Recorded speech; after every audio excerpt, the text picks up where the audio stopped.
Good afternoon, everyone. Welcome back to my channel. My name is Shikha Sharma and I am a teacher by profession and my channel name is Teach Learn and Grow with Me.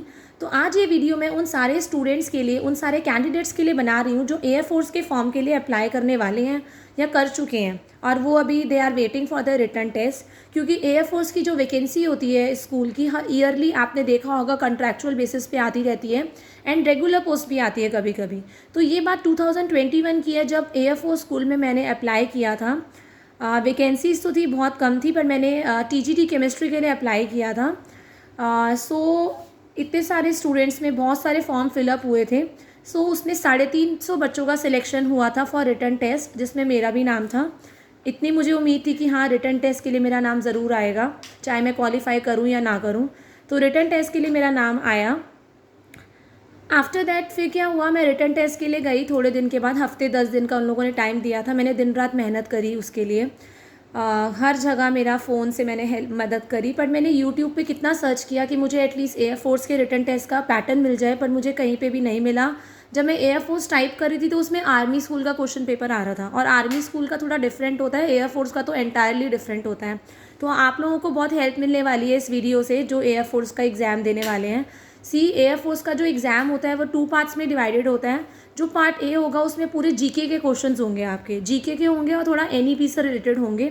और जो part 2 होगा पूरा subject based होगा। जैसे मैंने chemistry के लिए fill किया था वो फॉर्म, तो उसमें केमिस्ट्री के क्वेश्चन थे, बायोलॉजी के कम थे और फिजिक्स के कम थे, राइट। और मैंने 9, 10, 11, 12 चारों क्लासेस की केमिस्ट्री अच्छे से करी थी। तो पार्ट 2 तो मुझे बहुत अच्छे से आता था। पार्ट 1 मेरे को मीडियम आता था। मैं बस एग्ज़ाम दे के आ गई, पर मेरे को एक्सपेक्टेशन क्या थी कि 50-50 थी कि आई डोंट नो कि क्लियर होगा भी या नहीं होगा। बट बाय गॉड्स ग्रेस आप यू नो दैट्स उन 350 बच्चों में से सिर्फ 10 बच्चों का सिलेक्शन हुआ और सबसे पहले टॉप पे मेरा नाम था उसमें। आई वॉज सरप्राइज्ड, मुझे लगा अरे इतना सबसे ऊपर मेरा नाम कैसे है। बट एक्चुअली वो टॉप पे नाम इसलिए था क्योंकि मेरा रोल नंबर जो था 50 कुछ था, 0050। तो वो सबसे पहला बच्चा वही था 50 बच्चों में से जिसने क्वालिफाई किया था। उसके बाद 9 बच्चों के और नाम से। तो जब 10 स्टूडेंट्स के नेम आए उसमें से उन लोगों को क्या करना था, सिर्फ 3 पोस्ट ही थी केमिस्ट्री में। 2 तो सुब्रतो पार्क में थी एयरफोर्स स्कूल में और एक थी लोधी रोड में। तो मैं वहाँ पे इंटरव्यू के लिए गई, मैं साड़ी वगैरह अच्छे से ड्रेसअप होके गई। वहाँ पे जब मेरा इंटरव्यू हुआ, वहाँ इंटरव्यू के टाइम पे तीनों स्कूल्स की प्रिंसिपल थी, लोधी रोड की प्रिंसिपल थी और सुब्रतो पार्क, तीनों एयरफोर्स स्कूल की प्रिंसिपल्स थी। वहाँ पे कमांडर इन चीफ था, 2 सब्जेक्ट एक्सपर्ट्स थे और एक जो था सिर्फ जो रिटर्न जो मेरे रिप्लाइज को, मेरे क्वेश्चंस के आंसर्स को लिखने के लिए बैठा था। He was just observing my what ever I am speaking. तो 7 या 8 जनों के बीच में मैंने पहली बार इंटरव्यू दिया था, बट मैं बहुत कॉन्फिडेंट होकर गई because I was already working. मेरे को ऐसा डर नहीं था कि होगा या नहीं होगा, मैं ऑलरेडी जॉब कर रही थी तब भी।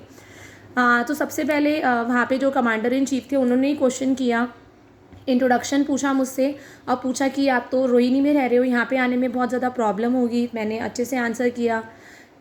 आफ्टर दैट सब्जेक्ट एक्सपर्ट्स ने मेरी सब्जेक्ट नॉलेज को चेक किया, वो मैंने उनको सेटिस्फाई किया। एक क्वेश्चन का आंसर मैं नहीं कर पाई, बट जो भी था मेरा इंटरव्यू ठीक ठाक अबव एवरेज हो गया था। बस थोड़ा सा उनको यही था कि आप इतनी दूर से कैसे आओगे और कब तक ज्वाइन कर सकते हो, इन सब चीज़ों के बारे में उन्होंने मुझसे पूछा। उसके बाद मैं बस आ गई, मुझे लगा हो भी सकता है नहीं भी हो सकता है। आफ्टर दैट 15 या 20 डेज़ के बाद उनका कॉल आया। मैं काफ़ी टाइम तक वेट करती रही, तब कॉल आया, उन्होंने मुझे बुलाया और दे वर सेइंग, क्योंकि वो मैंने रेगुलर पोस्ट के लिए क्वालिफाई किया था एग्ज़ाम, और उन्होंने बोला कि आप कॉन्ट्रैक्चुअल पे वर्क कर लो 1 साल। मैंने बोला सर नहीं, मैंने तो रिटर्न टेस्ट अपना रेगुलर पोस्ट के लिए क्वालिफाई किया, तो मेरी क्या गारंटी है आप कॉन्ट्रैक्ट के बाद मुझे रिन्यू करेंगे मेरा कॉन्ट्रैक्ट या मुझे परमानेंट करेंगे। उन्होंने बोला आपकी परफॉर्मेंस के अकॉर्डिंग कर देंगे, बट मैं रिस्क नहीं लेना चाहती थी क्योंकि मैं हर साल देख रही थी एयरफोर्स की वैकेंसी निकलती रहती है, तो मुझे उन पर बिलीव नहीं था। रेगुलर पोस्ट बोल के वो मुझे कॉन्ट्रैक्चुअल पोस्ट पे रख रहे थे, जबकि रेगुलर पोस्ट का मैंने क्वालिफाई किया था। तो मैंने बोला no sir, I can not join. अगर आप मुझे रेगुलर के लिए चाहते हैं तो मैं ज्वाइन कर सकती हूँ, आप फ्यूचर में भी मुझे कॉल कर सकते हैं, बट कॉन्ट्रैक्चुअल पे मैं वर्क नहीं करूँगी क्योंकि I am already stable in my school, right. आप लोग भी अगर आप कॉन्ट्रैक्चुअल के लिए या रेगुलर पोस्ट के लिए वहाँ पे अप्लाई कर रहे हैं तो अच्छे से आप प्रिपेयर होके जाइए। कंपटीशन बहुत हार्ड होता है, वहाँ पे क्वालिफाई करना मुश्किल होता है, बट अपने वर्ड्स पे रहिए, कॉन्ट्रैक्चुअल पे वर्क मत करिए। उसके बाद फिर आप लोग को निकाल देंगे, उसके बाद आप इधर उधर बस घूमते रहोगे। If you like my videos please subscribe my channel teach learn and grow with me. Thank you everyone.